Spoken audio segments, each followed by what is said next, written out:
I told you this would happen. You thought you could get away with it, but you can't. This is my neighborhood, and your truck is gone. I knew something was wrong when I walked out at 6 a.m. to an empty parking spot and a spray of broken taillight glass like confetti at my feet. That spot wasn't just mine because I parked there a lot. It was mine because it's on my deed. The condo map has my unit number printed right on that rectangle. I pay the mortgage, the dues, and the property tax on it. But our HOA president, Brenda Sterling, with a tight smile and tighter clipboard, decided my truck looked trashy next to her shiny SUV. She sent a warning for improper vehicle aesthetics. I laughed at first. My truck is clean. It's old, sure, but it runs fine. Then one Friday night, she taped a bright orange sticker on my windshield. Violation, unauthorized vehicle. By sunrise, my truck was gone. I called the towing company. They said the HOA authorized it for abandoned vehicle. Abandoned? I drove it the night before. I marched to Brenda's door. She opened with that same tight smile. Rules are rules, she said, and tried to shut the door in my face. I blocked it with my foot. That spot is deeded to my unit, I said. She shrugged. Not if it lowers our property values. I brought my deed to the next board meeting. 5 neighbors sat there like statues. I handed the paper across the table. Brenda barely looked at it. This is a community matter, she said. We voted on stricter appearance standards. One neighbor stared at his shoes. Another whispered, sorry, like he was scared to be heard. I appealed. I wrote emails. I left messages. Brenda answered with the same 4 words. Rules are rules, sir. Funny she called me sir, like it added respect to the slap. The tow yard wanted hundreds in fees. I paid because my job couldn't wait, but I paid with my hands shaking. I was angry, humiliated, and done with being polite. That night, I spread my papers on the kitchen table. Deed, bylaws, maps, the whole HOA packet, and I read.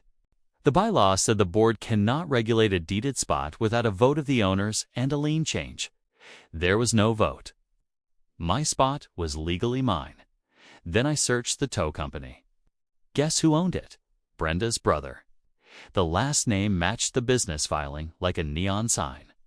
That was the moment the revenge plan clicked into place. Not petty, not loud, just sharp and legal. First, I filed a police report for an unlawful tow. The officer took the report, bored until I slid the copy of my deed across the desk. His eyebrows went up. Second, I sent a certified letter to the board and the property manager with the same deed, a printout of the bylaw page, and the business record showing Brenda's family tie to the tow company. I gave them 72 hours to return my fees and apologize in writing, or I'd file in small claims and report them to the state HOA Oversight Office. Third, I printed flyers. Simple, black and white, and taped them on the community board. Know your deeded rights, unlawful towing. I included the statute number and a link to a free legal clinic. On day 2, Brenda ripped my flyers down while I watched from the mailboxes. Slander, she snapped. Truth, I said, and pulled out my phone. I filmed her balling up the papers and throwing them away. Neighbors stopped to watch. A couple people laughed. Someone whispered, "Is that about the truck?" The story spread faster than the HOA newsletter ever would. People started asking me for copies of the bylaws. By day 3, the property manager finally emailed. "Let's discuss," I replied with a meeting time, public, at the clubhouse. When I walked in, half the neighborhood was already there, phones ready. Brenda sat at the front like a queen with a paper crown. I handed her the deed again. "That spot is mine," I said, slow and clear, like I was reading to a child. "You had no right to tow, and your brother making money off HOA actions is a conflict of interest." A murmur rolled through the room. Brenda's smile twitched. "We did nothing wrong," she said, and actually tried to gavel. The meeting closed. That was when the door opened and the city inspector walked in with the officer I'd spoken to. Remember the broken glass? Turns out the tow truck had cracked a storm drain grate, pulling my truck at a bad angle. The inspector held up photos. "Who authorized this?" he asked. Everyone looked at Brenda. She tried to pass the blame to the property manager. The manager held up both hands. "I have no record," she said, and pointed to Brenda's clipboard. The officer asked for the authorization form. Brenda shuffled papers and produced a copy with her signature. The inspector took it, glanced at my deed, and then turned to the room. "You can't tow from a deeded space like this," he said. "And the damage to public property, someone's paying." Neighbors started filming in earnest. There were gasps, a couple giggles, and one elderly man clapped once, loud. Brenda's face went red, then white. She muttered something about protecting standards, but no one was buying it. The officer took a statement. The inspector wrote a violation for the HOA. The property manager scribbled notes like her pen was on fire. 2 weeks later, we were in small claims court. Brenda sat with a lawyer. I sat with my folder in a calm I hadn't felt since the tow. I told the judge my truck was towed from a deeded spot. I showed the deed, the bylaw, the lack of any vote, the video of Brenda tearing down flyers, and the business filing linking her to the tow company.